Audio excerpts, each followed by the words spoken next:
Hey, welcome back to Zero to Wealth Redistribution. I'm Black Sheep. I don't feel too good, and I've Googled history of wealth inequality, and this doesn't make me feel good. This whole topic doesn't make me feel good, which is why it's my goal to solve the problem. Like and subscribe. We're going to start a new series where I learn everything I can about the history of wealth inequality. All I've done is Googled history of wealth inequality. We're going to go down the list of recommended videos and make it a series. Wow, high effort video content. You're very welcome. I've got some ramen I'm going to be eating whenever I'm not talking. Forgive me for eating on camera, but you guys like streamers that do it anyway, so I'm going to do it. Woohoo! This video is kind of old. December, December 6, 2015, but it's the most viewed one about the history of wealth inequality, so we're just going to go ahead and watch it. And yeah, woohoo. Welcome to Crash Course Economics. I'm Jacob Clifford. And I'm Adrienne Hill. The world Hey. is full of inequality. There's racial inequality, gender inequality, health, education, political inequality, and of course, economic inequality.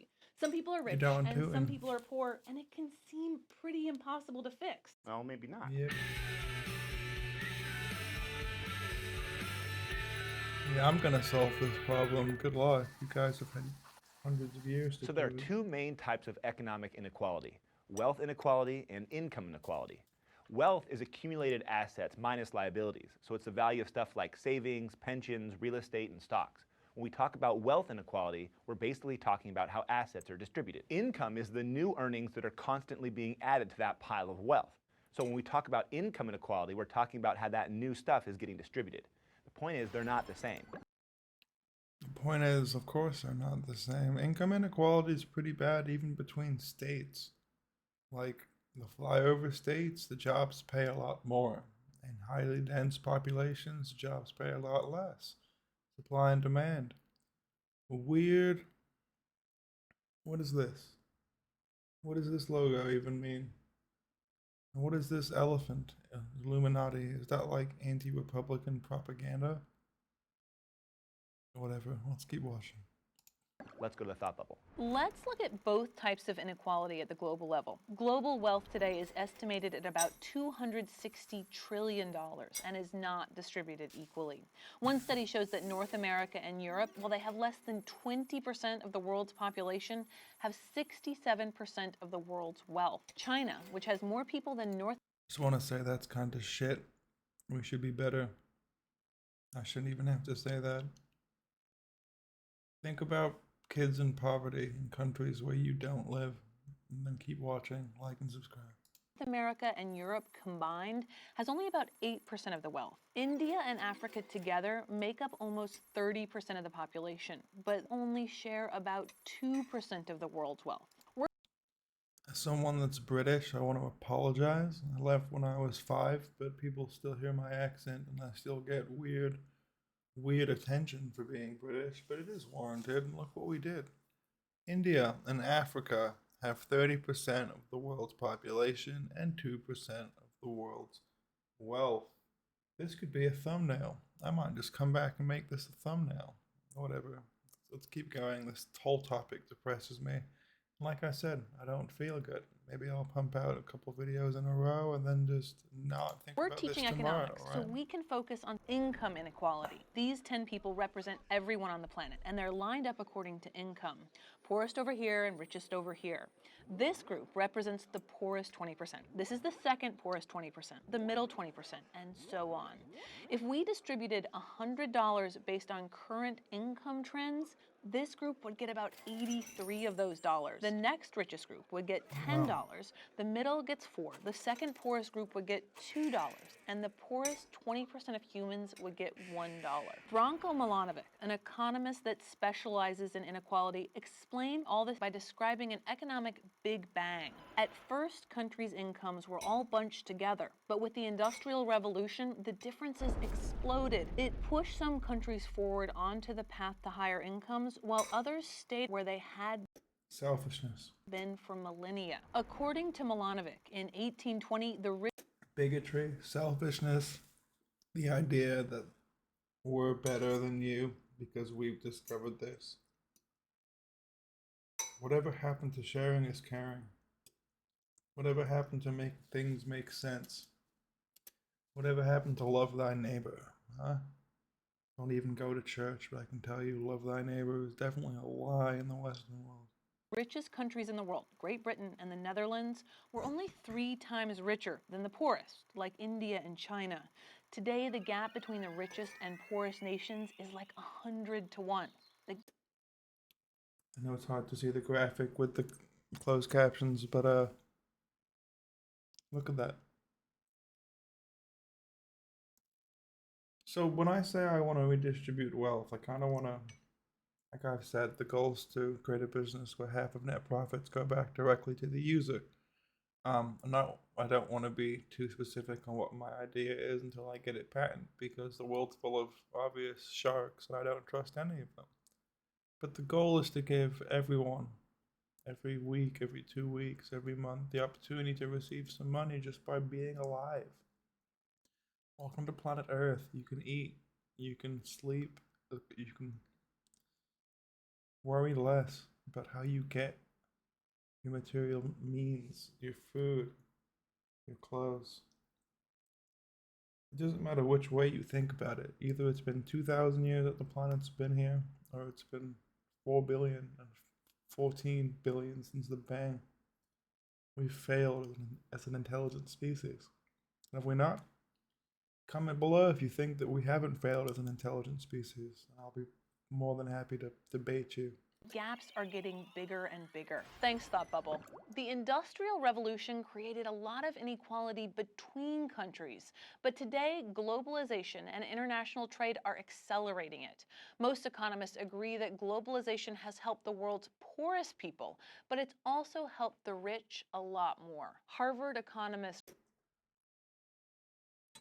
How has it helped the poorest people? Why are there still slums in India? Why is Africa still, some would describe it as primitive? Why? It's not just they want their culture and they want to keep it the same way. They were never given the same chance. They were never given the same opportunity. My people pillaged and stole for 1,000 years. We have statues in museums without the feet because we ripped them out. We said we like your culture, but we like you poor.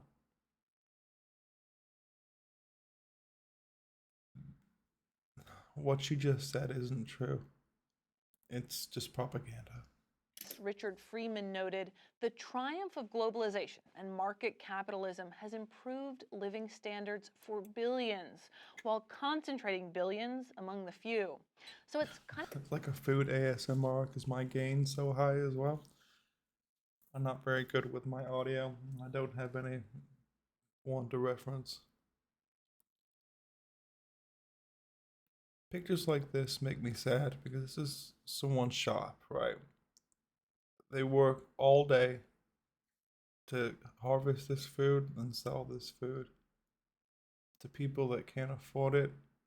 And at the end of the day, they themselves are still poor.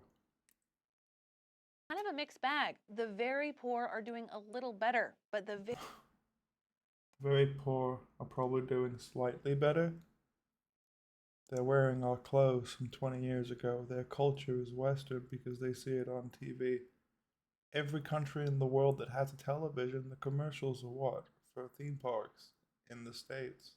I remember as a kid in the UK, I thought moving to Florida eventually was going to be great because of all the Disney commercials and the Universal commercials. Every other commercial was come to America.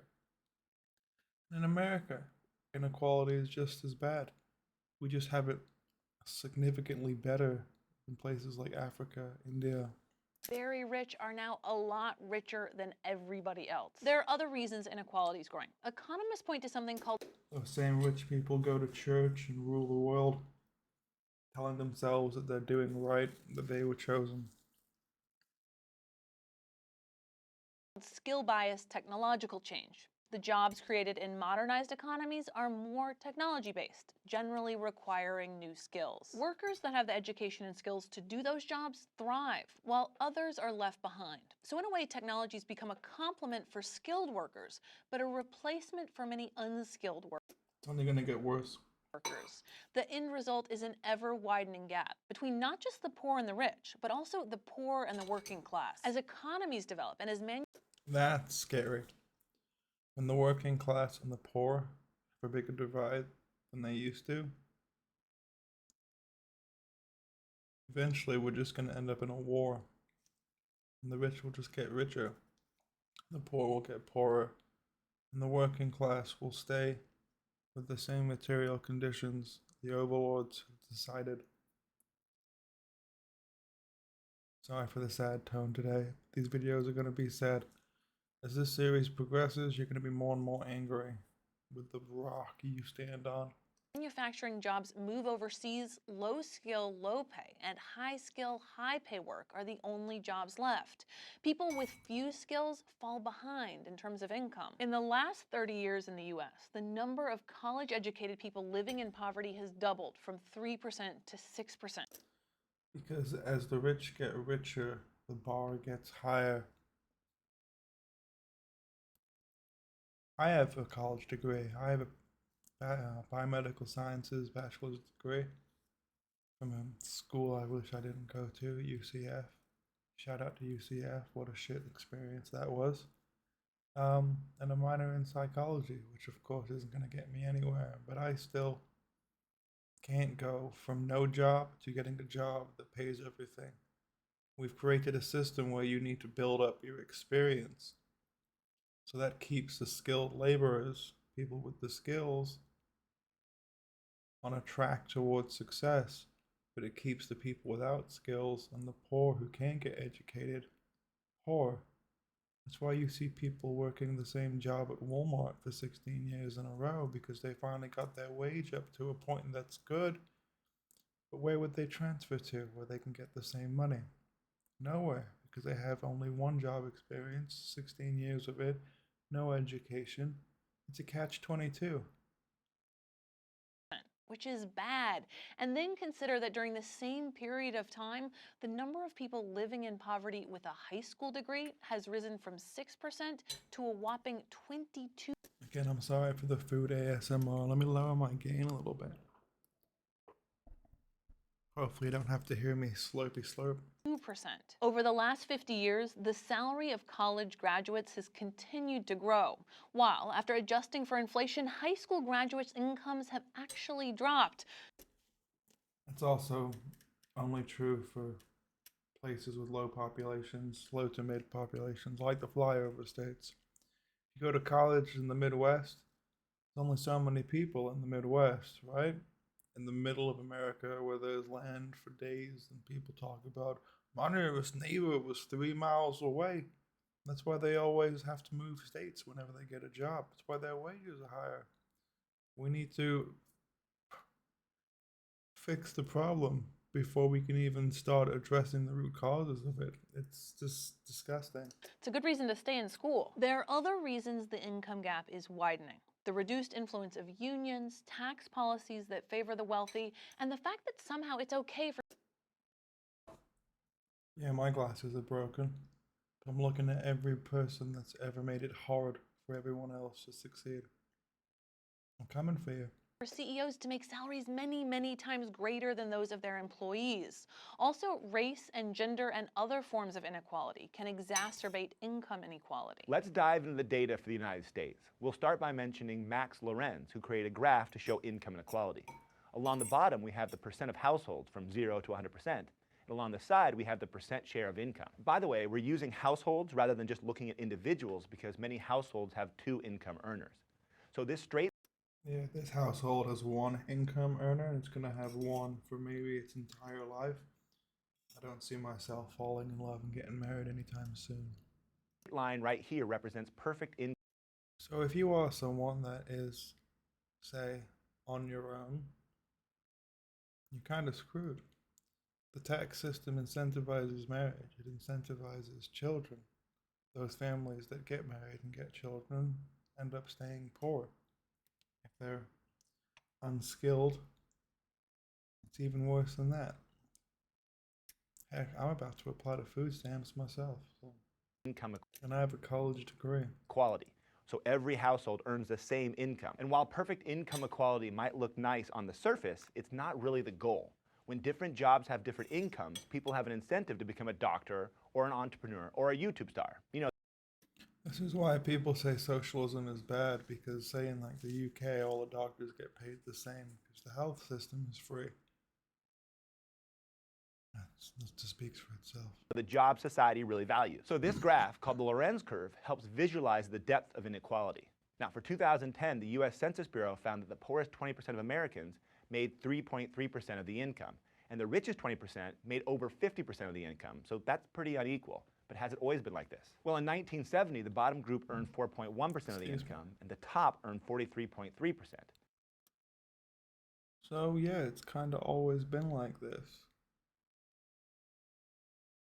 Literally makes me sick to my stomach to imagine people go to church, people pray, and then they treat people differently. They pay people less. And I'm a white male, and I still face discrimination for being British. That's how bad the problem is at this point. I have an open case with the EEOC because my ex-army conservative, fascist-leaning supervisor gave me half the time to work off the inbound phone lines during the pandemic compared to everyone else, just because during my interview I told him with my British accent I had ADHD. Also, why I have an open case with the EEOC is because I asked to join a team of people, was accepted to join a team of people, but that team of 5 people that I joined were paid $24 an hour and I was paid 16, and that went on for 5 months. When I asked what's up, they only paid me for 2 months of that, so they couldn't pay the rest because the quarter had changed. We'd gone from December to January. And the final reason why I have a case open with the EEOC is because the day I went to Human Resources to tell them at 11 in the morning, at 4:30 p.m. that night, I was terminated. That's retaliation. If someone like me can face this type of discrimination, imagine what other people face.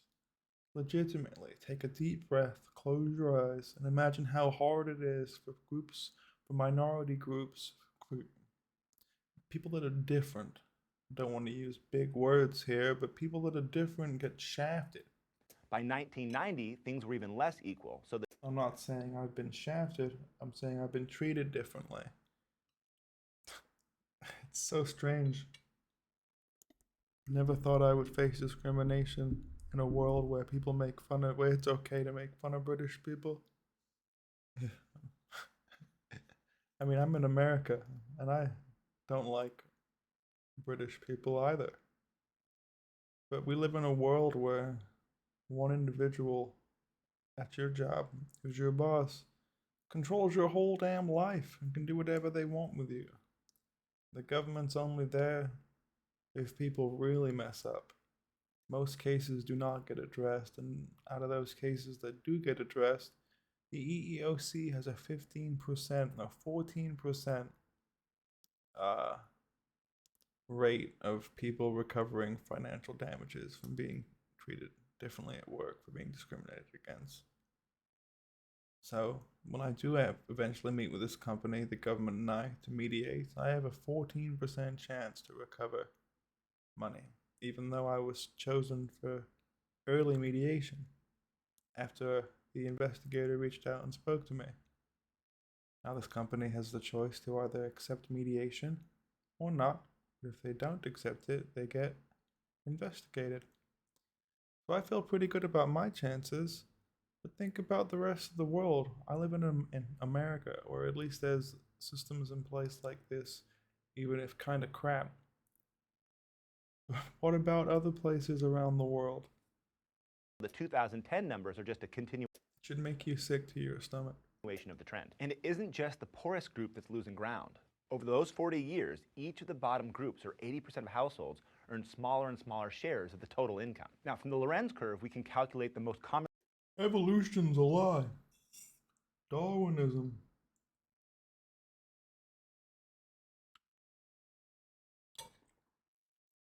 used measure of income inequality. I don't know where I was going with that. Like I said, this whole topic makes my brain a literal firestorm of disappointment. The Gini index. Now, without jumping into too much of the math, it's basically the size of the gap between the equal distribution of income and the actual distribution. Now, 0 represents complete equality, and 100 represents complete inequality. Now, you might be surprised to learn the US doesn't have the highest income inequality, but it does have the highest among Western industrialized nations. I'm not surprised. The UK has the highest in the EU. The debate I'm not surprised. The same brain rot we have in the US is being exported at in exponential rates to the UK. Why do you think Brexit happened? Because bigotry exists still. Prejudice still exists. It wasn't a patriotic move to get their country back. It was just hate. over income inequality isn't about whether it exists. It obviously does. The fight is over whether it's a problem and what should be done about it. Let's start with those who don't think it's a big deal. They'd tell you that the data suggests that the rich are getting richer and the poor are getting poorer, but that might not be the case. Instead, it could be that all the groups are making more money, but the richest share is just growing I'm gonna faster. pause for a second and I'm gonna finish my food. I'll be right back. You guys won't even notice a difference. I'm back. Hey, by the way, that was a packet of 33-cent ramen with some veggies. From Walmart, you get a bag of beans, green beans, peas, carrots, and corn for 88 cents. That was literally a less than 50-cent meal. And who knows how much in power. And that's probably more than some people eat today. That's more food than most of India will eat today.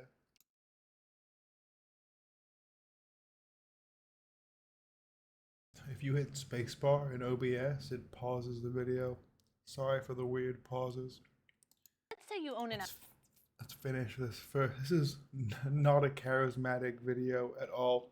This series will not be charismatic. The history of wealth inequality is going to be an awful playlist on this channel. You're going to see me be very upset hearing a lot of it. And I'm sorry about that, but that's how it's going to be.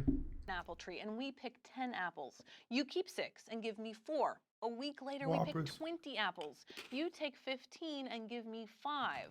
So my share of the total went down from 40% to 25%, but each of us still got more apples. So it's true that people in the lowest income bracket have earned a little more money in the last 40 years, but in the last 20 years, that average income has been falling. Meanwhile, the rich have continually gotten richer. So what's the richest guy on earth have to say about it? Bill Gates said, yes, some level of inequality They made him green. is built into capitalism. It's inherent to the system. The question is, what level of inequality is acceptable? That's the question. That keeps on getting lower. What level of inequality is acceptable? I'm going to title that video that. Title this video that. See, I get like frazzled with anger and disappointment. We have been making the level of inequality that we have so great, and we've accepted it that it's to the point that people like me feel like they need to act. This is my dream. It's still gonna be my dream even on the worst days. Even when a couple years down the line I have an awful day when things are going well for it. That's gonna still exist and it's still gonna make me mad. How can we call ourselves a humane, intelligent civilization? We literally have starving people. A food stamp and programs like that still exist. And when does inequality start doing more harm than good? There's a growing group of economists. Not a philosophical question, of course. Inequality does more harm than good. You don't need billions of dollars. You don't need hundreds of millions of dollars. You're keeping it in your bank account. But when you retire for your children, no, it's a mind game. Capitalism is a mind game. And it's just a game. We're all playing it, but we call it the system. The Matrix is my favorite movie. You are correct. Who believe income inequality in the US today is doing more harm. They argue that greater income inequality is associated with a lot of problems. They point to studies that show countries with more inequality have more violence, Needle phobia. Sorry if anyone's also got a needle phobia. drug abuse, and Ooh, incarcerations. Income take it away. inequality also Okay. dilutes political equality, since the rich have a disproportionate say in what policies move forward, and the rich have an incentive to promote policies that benefit the rich. So, how do we address this inequality? There's not a lot of I know one day there's gonna be some rich kid that watches this video and just laughs at me sitting here with literally, well, while I'm filming this, I've got 4 subscribers. I think 2 of them are my alt accounts. I've got 5 videos up, and I'm sitting here talking like an authority on wealth inequality. I'm not. I'm just a reasonable person that's pissed off. A future rich kid that's watching this and laughing at me, you're not going to live life to its fullest. You're not going to use that money well. And your mom and dad aren't that smart. They're probably grandfathered in to that wealth. And if they weren't, yeah, they probably worked hard. I hope they give back. agreement on this. Some argue that I really do. education is the key to reducing the gap. No, it's not.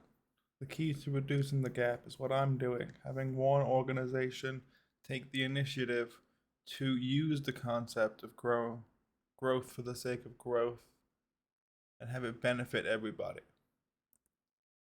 So we're going to take this capitalist system. We're going to have one company that's the size of Apple or Google, and half the net profits are going to go back to people directly that are using the company's services. And over my lifetime, 2 lifetimes, 3 lifetimes, even if capitalism stays the same, this system stays the same, wealth inequality keeps getting worse, there'll still be a way for you to get some money. And then one day, it won't be so bad. Gap. Basically, workers with more and better education tend to have the skills. You think of me as a future creative genius. The people like Kanye can say they're creative geniuses. You can think of me as a creative genius. I'm never going to be unable to solve a problem. I came up with this idea when I was 19. I saw an entire decade. I'm not even going to give away what my business idea is, but I foresaw the market, how it changed, how people interacted with the internet. Oh, I gave something away. That earn higher incomes. Some economists push for an increased minimum wage, which we're going to talk about in another episode. There's even an argument that access to affordable, high-quality childcare would go a long way. And some think the government should do more to provide a social safety net, focus on getting more people to work, and adjust the tax code to redistribute income. Some economists call for the government to increase income taxes and capital gains taxes on the rich. Income taxes in the US are already somewhat progressive, which means that there are tax brackets that require the rich to pay a higher percent of income. Right now it peaks at around 40%, but some economists call for increases up to 50 or 60%. If you make a $200 million a year, count your blessings. 50 or 60% of that should be taxed. One idea is to fix loopholes that the rich use to avoid paying taxes. Correct. Other economists argue that taxing the rich. Those same people that avoid paying taxes think they're patriots, by the way. They think they're being robbed. And then they walk outside and there's police that protect them. There's firefighters that put out the fires. EMTs that take their dying butt to the hospital.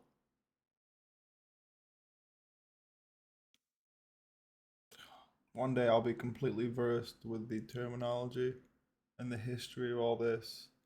And I'll be able to debate anyone into submission.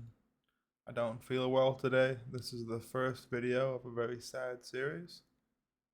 It's gonna be sad. Rich won't be as effective as reducing regulation and bureaucracy. Even on my happiest day, this series, The History of Wealth Inequality, all I've done is Googled that in YouTube. That's what we're doing. History of wealth inequality. We're going to watch all the videos that are recommended to me down the line. We're going to watch them in the order that YouTube has recommended them. And we'll make some fun stuff in between so I don't lose my literal mind. Yeah, I know I'm wearing an Apple Watch. I got on a hoodie that cost me $60. Shout out Name Your Price. Rest in peace, G4. I didn't even know G4 was behind that show. Some people just don't know how to take a good product and keep it going. That's okay. But I worked during the pandemic, and like I said, I have an open EEOC case. I made over 60K the year that the pandemic hit, or 2021. When I was discriminated against, I had no willpower to move forward and lost a lot of that savings. All of that savings. Because I had to start from the bottom again. Because someone decided through their own biases and life experiences they were going to treat me differently for being different. Now, on a grander scale, we have this planet, and we in the West think that we are God's people. No, that's what you think. You think you're special. If you have money, you think it's because you were chosen to have it or you worked hard. When half the time that's not the case. There are people that work hard. I'm really proud of you. People don't have that drive. Should they? If they don't have that drive, should they miss out? Should they go hungry? No. Is there a body in place that fixes the problem so they can at least live their life? Some might say government and welfare. That's not living a life. That's just surviving. Bureaucratic red tape. It's unclear which path we're going to take, but extreme income inequality at the national and global level needs to be addressed. Motivation to improve income inequality may come from a genuine desire to help people. It's also ironic that two Caucasian people are giving this speech. Guess we weren't as woke 7 years ago. And level the playing field, or the fear of Hunger Games style social upheaval. But either way, the issue can't be ignored. That'll never happen. Hunger Games style social upheaval will never happen. The only way it will if some company facilitates it. At your service. Even Adam Smith, the most classical of classical economists, said no society can surely be flourishing and happy, of which the far greater part of the members are poor and miserable. Thanks for watching. We'll see you next week. I'm not even gonna. What's to come? Credits. Watch the credits. Thanks for watching Crash Course Economics. It was made with the help of all these nice people. You can help keep Crash Course free for everyone forever by supporting the show at Patreon. Patreon is a voluntary subscription service where you can support the show with monthly contributions. We'd like to thank our High Chancellor of Learning, Dr. Brett Henderson. I'll have a Patreon eventually. At least then you can give someone that is going to use it well your money. And our Headmaster of Learning, Linnea Boyev. And Crash Course Vice Principals Kathy and Tim Phillip. Thanks for watching DFTBA. Alright, so why I think that a lot of people who have faith, and a lot of people who think they're moral are okay with this, and why I think the rich people that think they have faith and morals are okay with this, because in the Western world, we are mostly Christian, Catholic, Catholicism. I'm not a religious scholar, but we believe a rapture is coming, right? So we're hoarding wealth. People literally have bomb shelters, bunkers. People think that one day, oh, goodness himself is going to come down and ladder the chosen people up. So they are just pillaging the day-to-day system as much as they can, because this place is going away eventually, and it's not going to go away eventually. Climate change aside, we're going to be here forever. That's the end of the first video. 34 minutes, 35 minutes when I end. It's going to be plenty sadness for this first video. And I'll try not to talk so much for the next one. Yeah. Sorry, I'm not charismatic. I know I'm not normally charismatic anyway. I'm trying to fix that. And watching back my videos kind of sucks. But I enjoyed watching back the Twitter video. I was having a good day, and everyone thought Twitter was gonna die. God, there was a lot of news on the timeline. Oh, it was funny. Oh, okay. I'll see you later. See you in the next one. Remember to like and subscribe, comment, share it, put it on mute, let it play in the background. Whatever puts it in the algorithm, right? Deuces.